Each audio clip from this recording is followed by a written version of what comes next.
தமிழகத்தில் ஒரு மிகப்பெரிய மாற்றம் ஏற்பட போகிறது. அந்த மாற்றம் டென்ஷனாக முதலமைச்சர் இன்னைக்கு காலையில் பேச்சிலிருந்தே தெரிகிறது. அமித்ஷாவா அவதூறு ஷாவா அப்படின்னு கேட்டுக்கொண்டிருக்கிறார். நீங்கள் அவதூறு செய்து கொண்டிருந்தீர்கள் என்றால் அவர் அவதூறு ஷாவா தான் இருப்பார். அவர் நல்லா நடந்துக்கிட்டீங்கன்னா அவர் அன்பான ஷாவா இருப்பார்.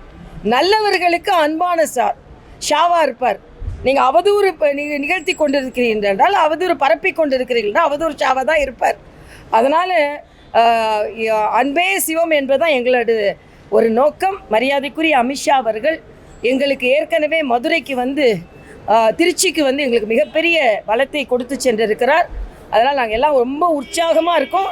2026 எங்களுக்கானது. 26 சட்டமன்ற தேர்தல் எங்களுக்கானது. இன்றைக்கி காலையில் முதலமைச்சர் பேசும்போது கேட்டேன், ஷா எத்தனை ஷா வந்தாலும் அவர் அவதூறு ஷா என்று அவருக்கு நான் பெயர் வைக்கிறேன் அப்படின்னு சொல்கிறாரு. நீங்கள் பெயர் வச்சு தான் என்ன ஷா பிரபலம் அடையணும் இல்லை. எல்லாத்தோட 4000 குடமுழுக்கு நடத்தி இருக்கிறோம்.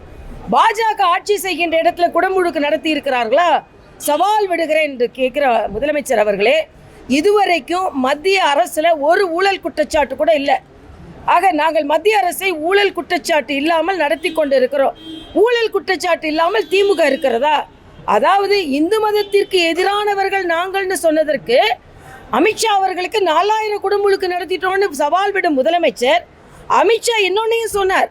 தமிழ்நாட்டிலேயே அதிக ஊழல் மந்திரிகளை பெற்றிருக்கின்ற திமுக, அதிக ஊழல் கட்சியாக முன்னிறுத்தக்கூடிய திமுக, அதிக ஊழல் கட்சி என்று பெயர் வாங்கி இருக்கிற திமுகன்னு சொன்னார். அதுக்கு உங்களோட பதில் என்ன? சவால் விடுறீங்களே. செந்தில் பாலாஜி மேலே எந்த குற்றமும் இல்லை, ஊழல் வழக்கு இல்லை. நேரு மேலே எந்த ஊழல் வழக்கும் இல்லை. பொன்முடி மேலே எந்த ஊழல் வழக்கும் இல்லை, ஊழலும் இல்லைன்னு சொல்ல முடியுமா? ஆக இந்து மதத்தை எதிர்ப்பாளர்னு சொன்னதுக்கு சவால் விடுகிற நீங்கள் ஊழலில் திளைத்து இருக்கிறீர்கள் என்று சொல்வதற்கு எதிர் சவால் விட முடியுமா?